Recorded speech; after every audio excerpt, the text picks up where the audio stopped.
What's up guys, Andrew here on my channel GearedInc, where I get to share what I'm passionate about with you, and in my channel that's PC tech, games, and gear. Today we're discussing a topic as old as time, consoles versus PCs, but specifically why I don't believe you should buy a console even with how the market is. So that's kind of the argument right now, is because of GPU availability and cost, RAM cost, and memory in general, things like solid state drives being very expensive, it makes more sense as a gamer to buy a console over a PC. I'm going to go over all the reasons why I don't believe that's the case because I am a PC enthusiast, but I'm also going to go over some of the reasons why buying a console might make sense too. So the number one reason I could imagine you'd want to buy a console is honestly your friends. This is, I think, that what sways people more than anything else in the world is if your friends are on console, it's really hard to get off of whatever system they're in, and this could obviously lead to disagreements among friends as well, as all gamers know. So that might be a reason why a console might make more sense. Another reason is you might just simply be budget restricted. You literally may only have $200, and maybe that's enough to get you a PS4 or an Xbox One, and you're good enough for that because you just want something to game on and you're not hung up on any of the necessary details. Another reason that consoles, including myself, I have bought consoles before, is exclusive titles. I hate the fact that I can't buy every game I want to play on a PC, but then again, you know, that's the whole game you have to play, and I'd be lying if I said I haven't bought a console or won't buy consoles in the future for specific games I want to play, because I want to play them, which sucks, but that's just kind of how it is. And the final reason you might want to buy a console over a computer is because you just don't feel confident enough to either build one yourself or even do a pre-built and know that you're getting a good value. So hopefully through my channel I can continue to supply you with information that can make you feel more at ease by transitioning if you want to become a PC enthusiast or a gamer. Now let's talk about all the reasons why PCs are awesome. So first off, versatility. This isn't just a gaming machine, even if that's all you do. This is a machine that allows you to do so much more.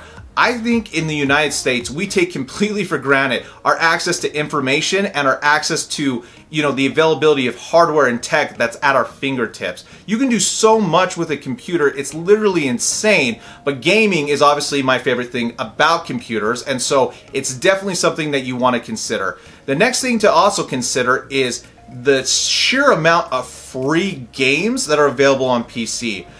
You know, there are things like Steam and Origin PC, which honestly I don't like Origin in general, but it's one of those things where there's so many good free games out there, and you have access to all of these indie titles, indie developers that are just trying to make games. You are able to find a lot of different games for fairly cheap, and in general PC games don't cost as much as their console counterparts unless you're buying like the super awesome extreme edition or whatever, right?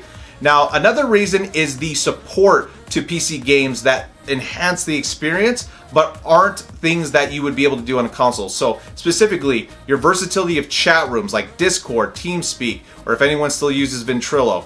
You also have things like Reshade to make the game look better.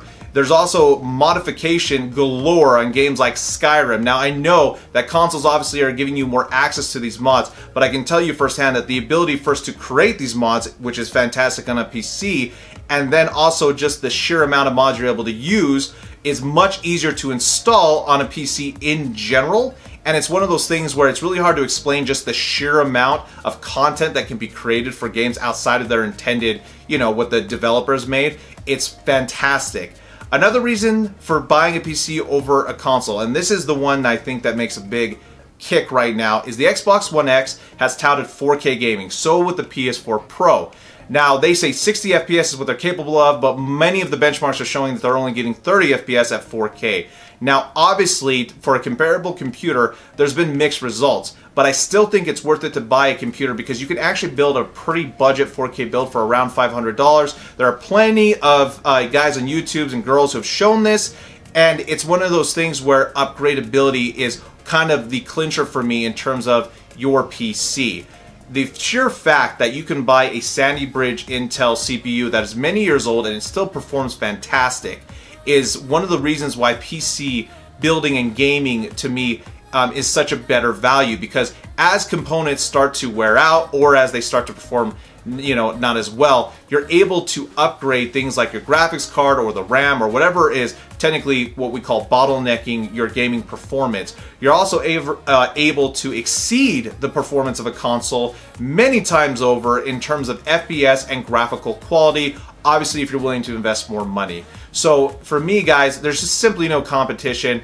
For the reasons I listed for being a console gamer, buying a console completely makes sense to me, but I want to grow the PC community. I want you guys to make the switch, honestly. And once you're on this side, guys, it's gonna be really hard for most people to go back. So I hope that if you've been thinking about getting into console gaming, if it makes sense for you, go ahead and do it, right? It's free, it's a free country, at least the country I live in. But I promise you that if you experience PC gaming and the community, which unfortunately, yes, are toxic people, but most of the people I think are like me. They're generally good people who, want to enjoy gaming with like-minded gamers, and we're not out there to go after anybody. I just want there to be more of us. So, if you like this video, go ahead and leave me a thumbs up. If you didn't, go ahead and leave me a thumbs down. A quick word aside. I put a challenge together that I wanted to get to 1,000 subscribers by the end of 2019 because I thought that that's what it would take. As of the filming of this video, I'm almost already there. It's insane, guys. I can't tell you how much I appreciate and love every single one of you for supporting my channel. It's really a dream for me that's coming true. I'm going to continue to strive to bring you guys value. Please continue to just subscribe and support me. I give away details as soon as I hit 1,000 subscribers. I'm going to be going over that in my next video, as far as just kind of what I'm going to be doing for that. But I'm not going to stop there. Let's continue to drive forward. Let's continue to enjoy gaming with each other and building computers and PC enthusiasts in general. I hope to see you next time here on GearedInc.